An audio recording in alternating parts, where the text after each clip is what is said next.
I'm Vern Neufeld Redekop, a professor of conflict studies at St. Paul University. I was brought into the kind of work that I'm doing because in 1984 there was a famine in Ethiopia, and I heard that conflict was driving some of the responses, and food was used as a weapon, so thousands of people died because food was withheld. And I wanted to figure out how and why people could do such terrible things to one another. In other words, why and how could people commit atrocities? Along the way, I was exposed to the work of Gerard, and when I heard about mimetic theory, I thought, oh, this could be a key to understanding what I wanted to understand. And it turned out to be really useful along those lines. So when we think about people doing terrible things, there are these structures understood as patterns in the relationship that in a sense go violent, and people's orientation and attitudes, and then ultimately their behavior goes along with the kind of violence they cultivate. And these kinds of structures can go on through generations. Sometimes they take different forms, and sometimes they're the result of keen rivalries. Often there's a kind of rhetoric that sets us against the others. But what lies behind it so much of the time is a deep sense of hurt and trauma that's passed on as people talk about it. So when we think about issues related to crime, first off, people commit crimes for certain reasons, and sometimes those reasons have to do with their own sense of injustice in the world. You have people who are starving, or their kids are starving, and they pick something up because they just have to get some food for their kids. All that is to say that when we see things that look like violence to us, and we have a sense of, oh, that's wrong what they're doing, you want to judge them, we have to recognize that if we were in their situation, we would have done much the same kind of thing.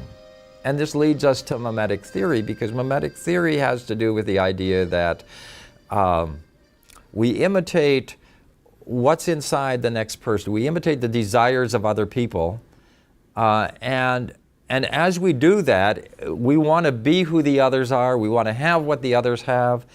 And sometimes in certain communities this manifests then as lateral violence. And I've done a lot of work with Indigenous people who in Canada have been acted upon, have been the recipients of these systemic actions of injustice, residential school, policies to deprive them of their languages and culture and so on. And it's painful to hear the stories of those people who have had their own people turn against them. And it's called lateral violence, and you can express it in mimetic terms. If somebody else has something that I think I could have just as well as they, because I identify with them, and I can't have it, then I want to make sure that they can't have it either. And so that's another manifestation of this mimetic desire. In the same way as we want to have the positive feelings of other people, we also have this capacity to empathize with people who are suffering. And this is the kind of mimetic emotional impact that can lead us to better understand one another, to get into the shoes of somebody else, and out of that to build a relationship. And when we start saying, I understand where you're coming from, I value who you are, I want to put a positive frame on your picture, I want you to be whole, when that becomes subject to a mimetic contagion, if you like, it can be the beginnings of enhancing the well-being of other people. It's a really delicate thing to build the kind of relationship of trust that's going to really be life-giving, because I could very well, out of a sense of wanting to do good, wanting to help so much or do so much that in effect the meta message that I'm giving is, oh, you can't do it for yourself, I have to help you, which then again puts them down.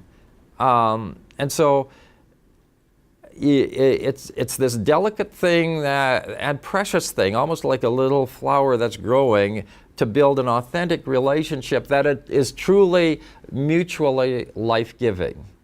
And as I enter into those kinds of relationships, it ends up being this kind of situation that builds me up, that teaches me new things as I go along that journey with them. So, so when we think about transformation, there's nothing that takes the place of hearing the authentic story of somebody else, letting it have its mimetic effect as you start to feel with them what they've been going through.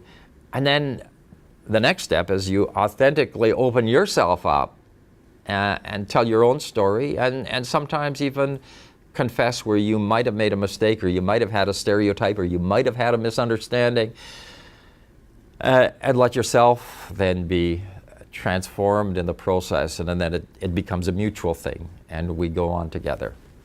And that I had to try to build relationships with police to get them engaged in a process with protesters. And that was not an easy thing to do, because when we first started down this path, the police were very leery about, oh, could we be in a room together with protesters for 3 days and kind of a seminar exploring this? And so one of the barriers to come down was this idea of saying, well, the protests are people, and their story might be really good for police. At the end of the 3 days, at that kind of encounter, the response was, next time we want more protesters.